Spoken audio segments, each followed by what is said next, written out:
Hipipi hooray! Ọjọ́ ayọ̀ lọ́jọ́ tá a bí ní sáyé. Mo lanu kó tó lóyún ọpẹ́ bá kó sí mi lẹ́nu.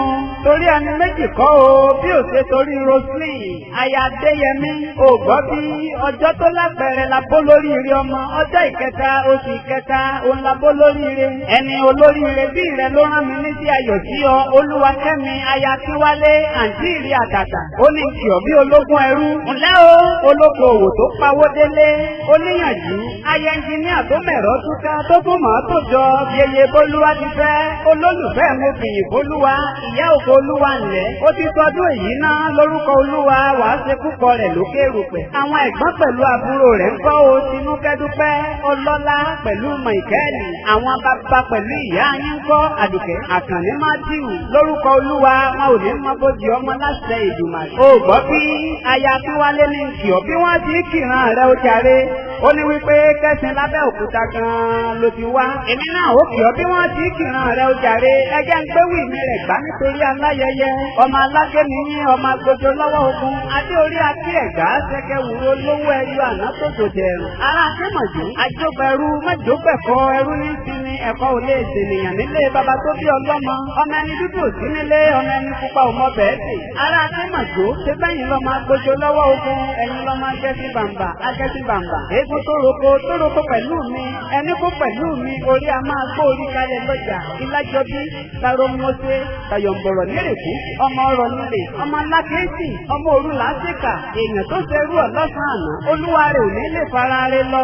Ẹ̀gbá máa ní sàbí agbóǹgbò àkàlà. Ọ̀sán làásò tọ́, ọmọ ẹja tó gbénú ikú torótoró, ọmọ èrè kúta wọ̀rọ̀wọ̀rọ̀. Ẹ̀yin lọ máa tẹ́ni wíjọ́, kírun rẹ̀ ó máa pọ́n lẹ̀ rẹ́rẹ́rẹ́ nílé baba tó bí ọlọ́mọ, ọmọ egúnújogún pẹ̀lú mi. Ará Adé ẹjọ́ lọ́jẹ̀ kẹ́ ẹ má lọ rè tí ó lọ́bà. Ará oko adágbà ẹ̀ níjà. Ará Akínmọ̀jú jógbẹ̀rú mẹ́jọ́gbẹ̀kọ. Ará oko adágbà ogun ló lé bàbá yín dábẹ́ Olúmọ. Ẹ̀gbá máa ní sàbí agbóǹgbò àkàlà. Mo kí yín dárábọ́ máa bẹ́ òkúta. Ogun òun ọ̀tẹ̀ ló lé wọn kúrò lórílẹ̀. Oko adágbà ni wọ́n sùn níbẹ̀ lólúbímọ akáṣe. Òṣogbo mọ́kùnsọ tẹ̀ mọ́. Olú ti gbà yín là ó jàre. Ogun òṣèṣẹ̀ máa ń ṣe wọ́n ní wàhálà níjọ́sí Olúwa ó tó dá wàhálà òun dúró. Ìdí olúgbẹ́bí wàhálà àwọn ọmọ ní Jólúmọ. Ẹ̀gbá pọ́lápọ̀ wọ́n dìlú ńlá. Ọmọ Olúmọ, ọmọ àtẹlọ́rọ̀. Mo sẹnu wúyewúye. Mo ṣẹ̀gá, mo bọ́ dídùn. Ǹlẹ́ ọmọ nígbàdí agbóǹgbò àkàlà. Ọmọ àgbèpàkó ayé rògbòlẹ̀ súkẹ́súkẹ́. Ọmọ Ẹ̀gbá ìgbà gbogbo. Ọmọ alágẹ̀mí yín, ọmọ agbójó lọ́wọ́ ogun. Ọmọ adé orí Ẹ̀gbá ṣẹ̀kẹ̀ wùrù. Olówó ẹyọ àná tó jòjẹ̀ ẹ̀rù. Bó ṣẹlẹ̀ bó ṣèdè ẹ̀yin lọ́mọ àfìsì kàdà ọ̀bọ̀nbọ̀n oògùn. Àtàbàtúbú ọlọ́rọ̀ lọ́mọ Ẹ̀gbá. Ọmọ àtọwọ́ àlejò bọ́nú. Orí bí mo ṣe kà láyẹyẹ. A tún tọwọ́ mi bọ́nú. A tún ránṣẹ́ sí mi. Torí ohun méjì kọ́ tí ò ṣe torí ọjọ́ ìbí rẹ̀ tó wáyé.